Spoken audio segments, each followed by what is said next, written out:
Hi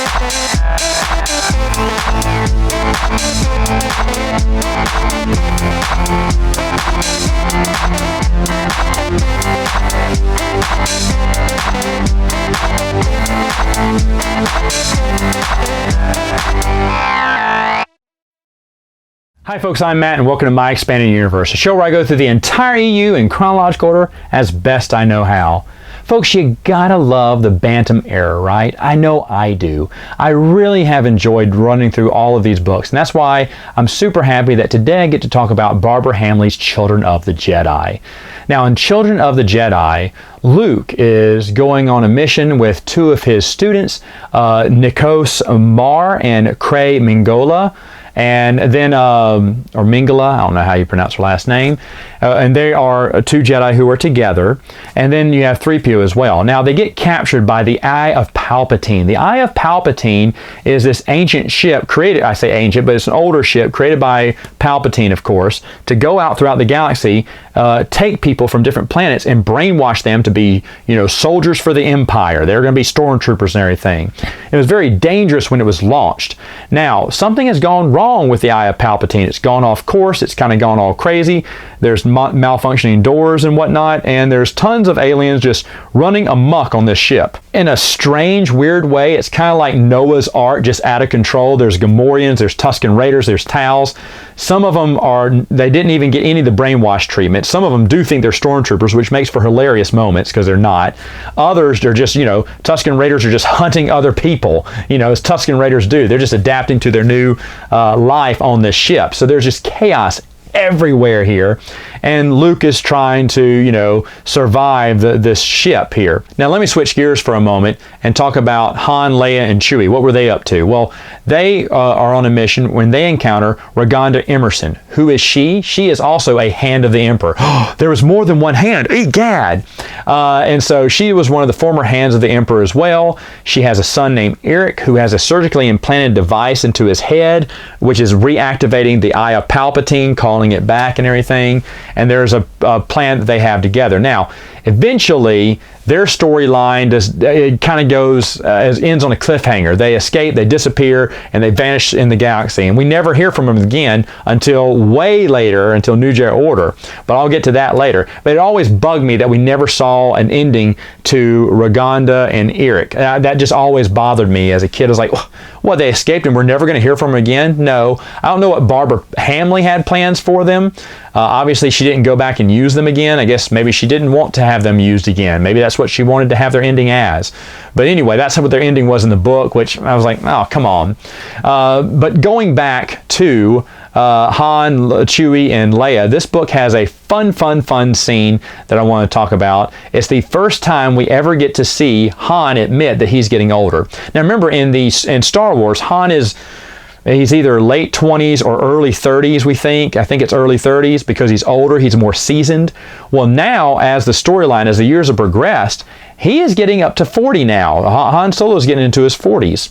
And so this is the first joke that we get that Han Solo is getting too old for this. There's a funny story, I'll kind of skip by, but he and Chewie have this big adventure where they barely escape with their lives. They're out there just laying spread eagle on the ground. They both look at each other. Like, you can see this from Home Alone. Both the wet bandits looking at each other, and they go, and he goes, buddy, Chewie, I'm getting too old for this. And Chewie roars in agreement. It's a hilarious scene. I really enjoyed it. And Barbara Hambly does put some good humor in the book. And I think people pass over this novel saying, it wasn't that good. And I'll explain why in a minute. But they miss some of the good humor that she has. She has some really good humor in there. One of the best authors of humor. I mean, Aaron Alston being the king of humor and Stackpole being right below him probably, but I'd also put Barbara Hambly in there too because she had a lot of great moments in Children of the Jedi. Now, going back to what's going on with Luke. First off, of course, we have the Luke problem, right? He's so powerful. Why can't he stop all this from going on? Well, Luke gets injured a lot. He has to use the Force a lot. He has to float. He's falling down an elevator shaft. He has to use the Force to kind of break his fall. Of course, he ends up getting busted. He has busted ribs, busted, ankle, and he's just using the Force to kind of keep himself together, even to survive this ship here. And so that's kind of how they dampen his Force ability in this book. Of course, like I said, every author had the Luke problem going forward here. But I'm okay with that. I was like, dang, he is getting beat up. And I was buying it. That's the reason why Luke couldn't be superstar in this adventure, because he was getting beat up so much. Now, as for his two Jedi students, Krey and Nikos, Nikos Mar is not the same Jedi that we would have seen in Jedi Academy trilogy. He wasn't in there, but Kevin J. Anderson says that he was one of the original students. So Nikos back then was a human. The one we're looking at is a droid. What? Yes, he's an android, because the real Nikos came down with a deadly virus and was going to die. Well, Krey didn't want him to die, so she tried unsuccessfully to transfer for his Force essence into a machine. You're thinking, Matt, that's silly. That technology had already been established through the Sisuruk from Trusa Bakura.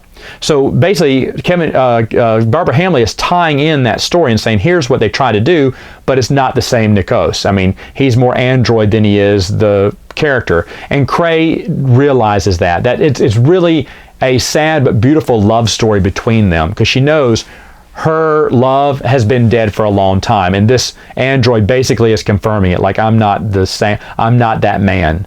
Let's just face it, I'm not going to be that man. What I'm saying is, eventually they're both going to die. And in it, something beautiful is going to happen, because what's wrong with the Eye of Palpatine? Well, years ago, there was a sect of Jedi who moved in and encountered the Eye of Palpatine, realized how dangerous it was, and they sacrificed themselves to kind of throw it off course and to kind of stop it. And how they stopped it is one Jedi there called Calista sacrificed her body and had her Force ghost jump into the machine, and that's why it's all going crazy. She's trying to stop its programming. And as Luke continues through his journey through the Eye of Palpatine, he does encounter her Force presence. Calista is talking to him, trying to help him out. And they become close, even though, she's just trapped she's the ghost in the machine.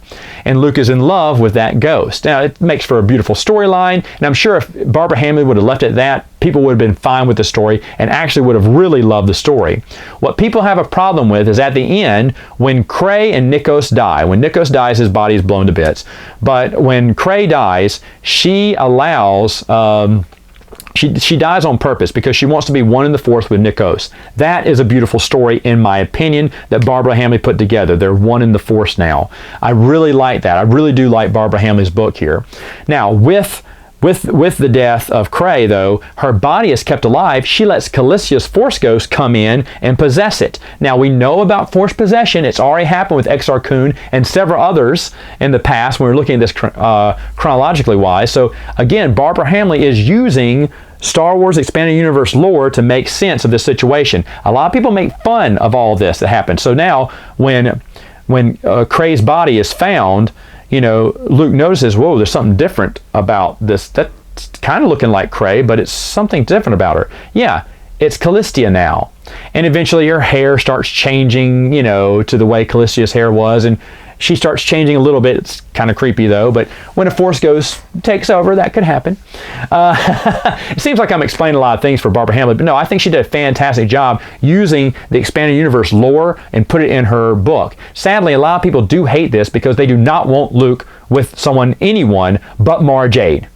Mara Jade and Luke were destined to be together. This whole thing about Calista, how dare she be alive? How dare she possess Krey's body? How dare this be allowed to happen? That now Luke has found true love with Calista? Blech, no way!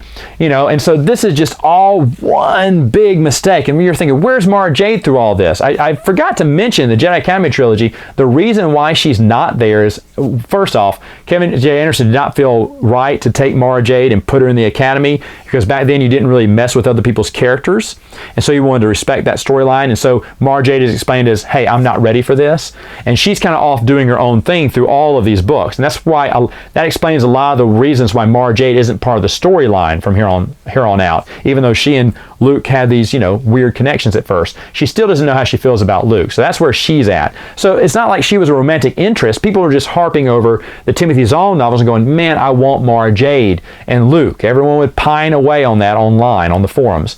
But Calista, I thought, was a good match for Luke. That's right, I am a Calista fan. A very unpopular opinion in the Star Wars Expanded Universe groups. But I love that Calista was alive.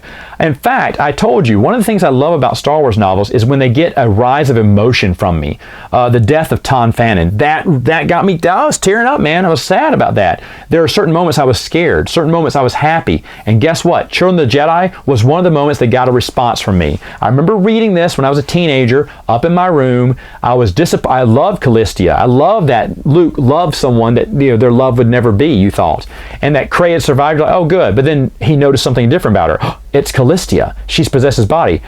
Man, I remember this. I remember where I was. I was reading it right next to my balcony, dropped the book on the floor, got up, and arm pumped the air like, yes, yes, she's alive, yeah, whoa. I mean, I was celebrating. Did you hear what I said? I dropped my book and I was dancing all around my room and pumping like, yes, yes, yes, she made it. She's alive. I felt like the kid from Never Ending Story. It's like, yeah, I'm eating my sandwich. Come on, let's go on an adventure together, shall we? Book. EU book. But anyway, most fans absolutely hated it. They hated that Calista made it alive. They hated that she was now set up in front of the fans, say, hey folks, Luke and Calista, what do you think? And fans went, bleh, bleh, how dare you not make it Mara Jade, which we'll talk about that later as we get to other books. There is some valid complaints about Children of the Jedi. One of them is, and this is a problem with all Bantam books, is the Clone Wars error is totally misdated. Now, I think the Star Wars Chronology goes ahead and fixes that. They say, hey, they were going by an old star date back then, and now that's not how we measure time. They now go by the Central Galactic, calendar date, and now that's where the new adjusted, that's why the Clone Wars were listed as 30 years ago. They're actually just 20 or 18 years ago is when they happened, instead of 30.